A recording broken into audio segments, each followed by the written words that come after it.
Cake cutting होऊन दोघे एका सुंदरशा काउचवर बसले. तिच्या चेहऱ्यावर लज्जा, हसू आणि भीती सगळ्या भावना संमिश्र झाल्या होत्या. अगदीच कोमेजून त्याच्याजवळ अंग चोरून बसली होती. सगळ्यांसमोर थोडीशी तिला शरमच वाटत होती. आधाराला तिच्यासोबत शेजारी सौम्या होती म्हणून थोडंसं बरं वाटत होतं. मोठे मोठे बिझनेसमॅन, त्यांच्या फॅमिलीसोबत फ्रेंड सर्कल, सगळेजण हाय क्लास स्टँडर्ड लोक त्या पार्टीमध्ये होते. एक एक करून सगळेच त्यांना विशेष देण्यासाठी येऊ लागले. आतापर्यंत अवंतीची माहिती सगळ्यांपर्यंत पोहोचलीच होती. ती एका सरपंचाची मुलगी आणि हेमाची बहीण अशीच सगळ्यांना माहिती होती. त्यात तिला इतकं सुंदर सजवलं होतं की तिचा मेन स्वभाव कोणाला माहीतच नव्हता. अनुराधाचे फ्रेंड्स, हेमाचे फ्रेंड्स सगळेजण स्टेजवर येऊन फोटो काढून जात होते. अनुराधा आपल्या दोन्ही सुनांचं भरभरून कौतुक करत होती. आता त्यांची सगळी काळजी मिटली होती. 2 मुलांचा संसार आता मार्गी लागला होता. नातवंडांची त्यांना कधी घाई नव्हतीच. त्यांची मुले इतकी समजूतदार होती की हा विचार करतील ते सुद्धा योग्य वेळात आणि योग्य वयातच घेतील, म्हणून त्यांच्याकडून कधीच कुठल्या गोष्टीचं बंधन नव्हतं. मुळातच त्यांनाच कधी केशव यांनी कुठल्या गोष्टीचं बंधन लावलं नव्हतं, तर अनुराधा यांनी सुद्धा त्यांच्या सुनांना कुठल्याच बंधनात ठेवलं नव्हतं. बिझनेस रिलेटेड फ्रेंड्स आणि फॅमिली फ्रेंड्स सगळेच आले होते. ज्यांना लग्नाला यायला जमलं नाही असेही लांबचे बरेच नातेवाईक आले होते. आलेल्या गेस्ट सोबत कबीर तिची ओळख करून देऊ लागला. आता हळूहळू ती स्वतःला कम्फर्टेबल फील करत होती. सगळ्यांशी थोडं का होईना पण बोलण्याचा प्रयत्न करत होती. शेवटपर्यंत सौम्याची साथ मिळाली होती, त्यामुळे रिलॅक्स होती. तिच्यातला पॉझिटिव्ह अप्रोच बघून कबीरला आवडलं होतं. हळूहळू त्याच्या सगळ्या अपेक्षांवर ती खरी उतरणार होती हे सुद्धा तिच्या चेहऱ्यावरून वाटत होते. भले आधी थोडी घाबरली होती, पण त्याची अवंती एक वाघीण आहे हे तो ओळखून होता. फक्त तिला आपला विश्वास देणं गरजेचं आहे.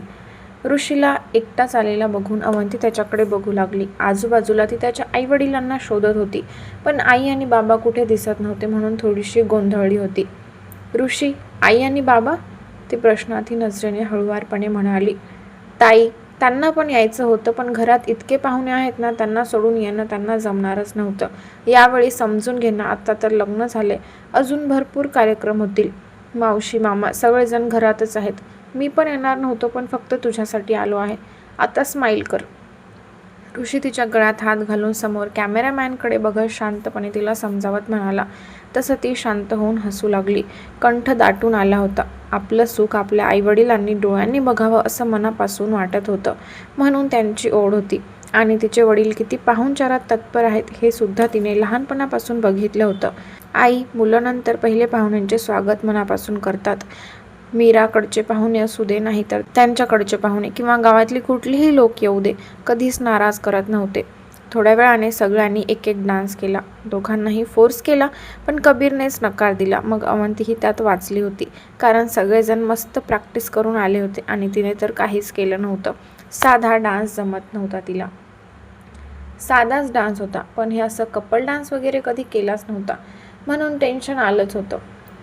रात्रीचे 12 वाजले होते. आता तर ती पूर्ण थकली होती. एवढ्या वेळ जागरण तिचं नव्हतंच. जास्तीत जास्त 10च्या नंतर आपोआप झोप लागायची. मेकअप, तिचा ड्रेस तिला खूपच हेवी वाटत होता, त्यामुळे तर खूपच आतून वैतागली होती.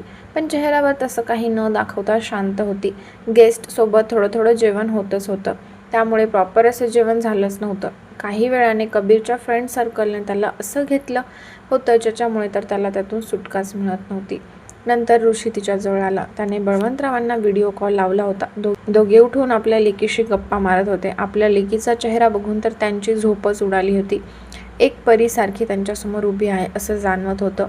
तिची गोड तक्रार, तुम्ही का आला नाही, म्हणून ते तिला समजावत होते. मीरा तर फक्त भरल्या डोळ्यांनी आपल्या मुलीच्या चेहऱ्यावरचा आनंद बघत होती. आता 1 वाजत आला तसं हळूहळू हॉल रिकामा होऊ लागला. आता फक्त अमितचे फ्रेंड्स, कबीरचे आणि हेमाचे फ्रेंड्स असे थोडेफार लोक होते. त्यांचं चेष्टा मस्करी चालू होती. अनुराधा, केशव सुद्धा आता थकले होते. ते घरी जायला निघाले होते. त्यांची नजर अवंतीवर गेली तर अवंती आणि ऋषी एका चेअरवर बसून फोनवर गप्पा मारत होते. अवंती, अनुराधा तिच्याजवळ येत म्हणाली. तसं ती हसून अनुराधाकडे बघू लागली. ऋषी, उशीर झालाच आहे तर तू पण आमच्यासोबत घरी चल, अनुराधा त्याच्याकडे बघत म्हणाली. नको मामी, तुम्ही सगळेजण थकला असणार. मी पण आत्यासोबत जाणारच होतो, पण ताईसोबत निवांत वेळ मिळाला म्हणून बसलो. आत्याचा सारखा फोन येत आहे लवकर ये म्हणून. मी गेल्याशिवाय तिला झोप पण लागणार नाही, ऋषी हसत म्हणाला. खूप दिवसांनी त्याचे फ्रेंड्स भेटले आहेत म्हणून त्याला सोडत नाहीत. अनुराधा एक नजर आपल्या लेकाला बघत हसत म्हणाली. कबीरचा शांत स्वभावाचा असल्यामुळे त्याच्या चेहऱ्यावरचं हसू खूपच दुर्मिळ होतं, पण आजचे हसू जरा जास्तच होतं, त्यामुळेच सुखावल्या होत्या. बरं सावकाश जा, अनुराधाने प्रेमाने त्याच्या डोक्यावरून हात फिरवत म्हणाली. तसं त्याने हुंकार भरला. अवंती, आपण पुढे जाऊ, ह्यांचं काही लवकर होणार नाही. अनुराधा कबीरकडे बघत मान हलवत म्हणाली. इतक्या दिवस फर्स्ट नाईटची वाट बघितली आणि आता बायकोला सोडून मित्र भेटले त्यातच गुंग होता, म्हणून त्यांनाच हसू येत होतं. बहुतेक मित्रांमध्ये जाऊन तो त्याच्या मधुचंद्राची रात्र विसरून गेला की काय असंच त्यांच्या मनात आलं. फक्त अमित हेमाला सांगून अनुराधा अवंतीला घेऊन गेली. त्यांच्याबरोबर ऋषीसुद्धा त्याच्या बाईकवर सुरेखाच्या घरी निघाला. अवंतीचा चेहराच उतरला होता. आपण तिथे आहोत की नाही ह्याचं सुद्धा भान नाही. हॉटेल सोडून आता 10 ते 15 मिनिटं झाले होते तरी त्याचा फोन आला नाही, म्हणून तिच्या मनाची घालमेल होऊ लागली. ती विचार करतच होती की तिचा मोबाईल वाजलाच. त्याचा फोन बघून आत्तापर्यंत तिला वाईट वाटत होतं, पण त्याचं नाव बघून मनाला खूपच आनंद झाला होता. पण तिने लटक्या रागातच त्याचा फोन कट करून टाकला.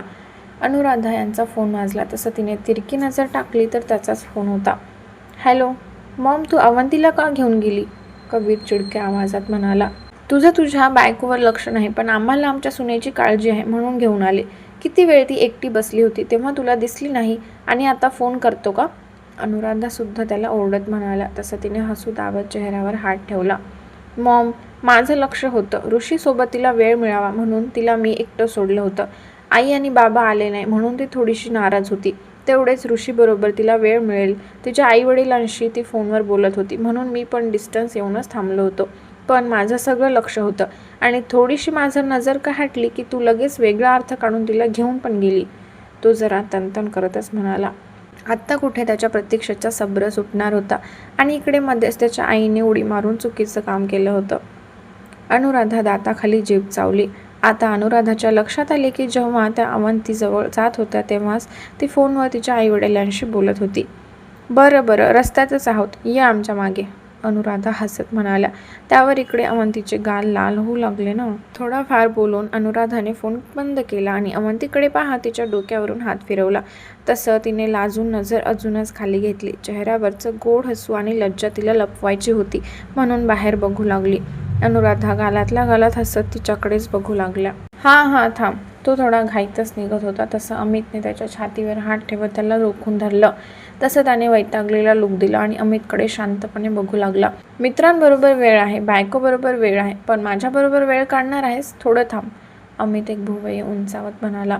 दादा, तुझ्यासोबत वेळ घालवण्यासाठी ही वेळ आहे का?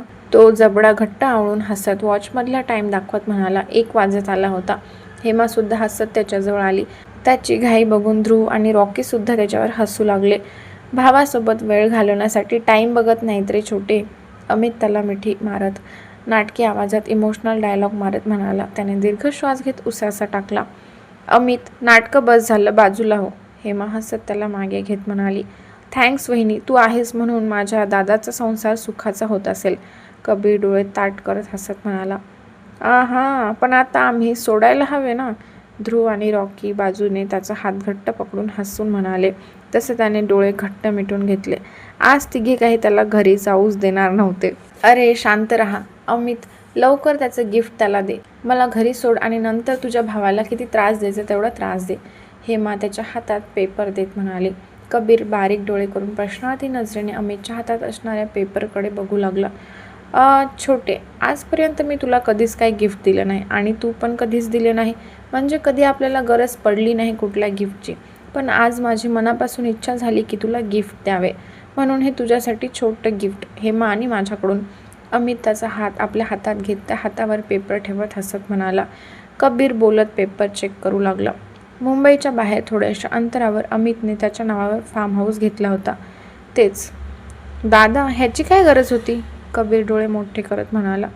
दोघांकडे कधीच काही कुठल्या गोष्टीची कमी नव्हती, पण तरीही अमितने त्याला असं काहीतरी घेऊन त्याच्यासाठी आश्चर्याची गोष्ट होती.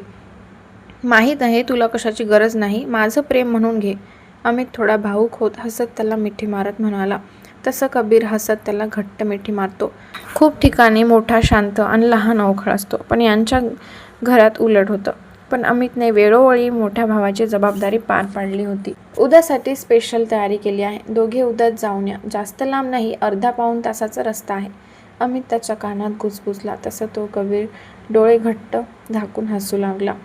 अनुराधा अवंतीला त्यांच्या रूमपर्यंत घेऊन आली. अवंती घाबरून भिरभिरत्या नजरेने त्या रूमच्या दाराला बघू लागली. भीतीने आणि लज्जेने हृदयाची धडधड वाढली होती. अवंती, आजपासून ही तुझी रूम आहे.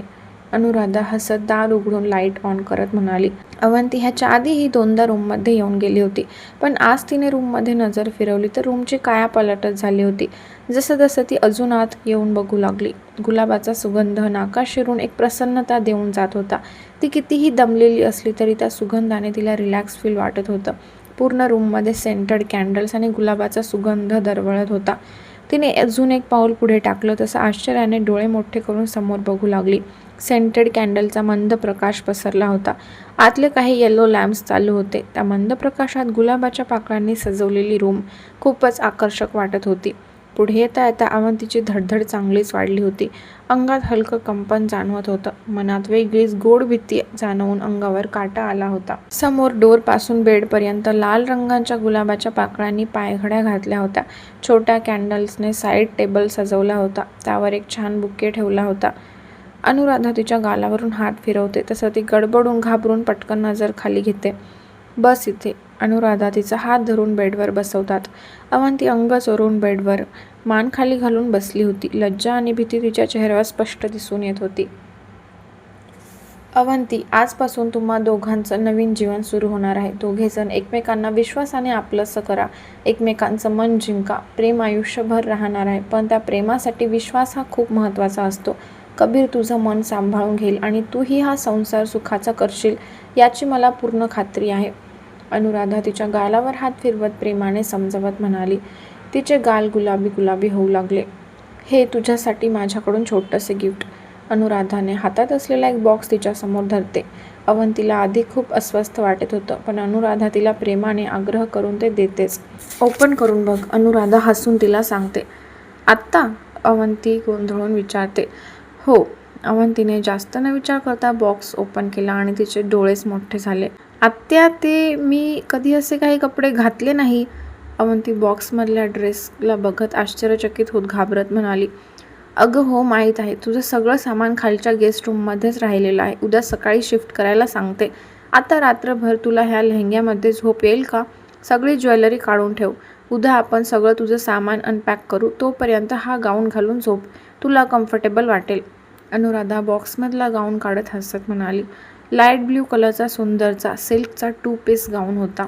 ते आत्या, काही नाही, शांतपणे चेंज करून घे. आज मला शांत आणि रिलॅक्स झोपेल. मी चालले. कबीर येईल थोड्या वेळात. अनुराधा तिला काही बोलू न देता बोलत बाहेर निघून गेली. अवंती पण गडबडून त्या गाऊनला आणि स्वतःच्या ड्रेसला बघू लागली. कबीर गाडीतून खाली उतरून अंगातला कोट काढून एक्सायटेड होऊनच त्याच्या रूमकडे जरा जास्तच मोठमोठे पावलं टाकत रूम गाठण्याचा प्रयत्न करत होता. डोळ्यातली झोप तर त्याची नाहीशी झाली होती. पूर्ण घरात डिम लाईट चालू होत्या. अमित आणि हेमा अजून हॉटेलमधून निघाले नव्हते. घरातलेही पाहुणे सगळे आज रात्रीचे घरी गेले होते. 2 दिवस घरात इतकी चहलपहल होती, पण आता सगळं घर शांत होतं. अनुराधा आणि केशवसुद्धा थकले होते आणि तेही झोपी गेले होते. जसं त्याला रूमचं दार दिसलं तसं त्याच्या पावलांमधली गती कमी होऊ लागली. चेहऱ्यावर खूपच गोड हसू पसरलं होतं.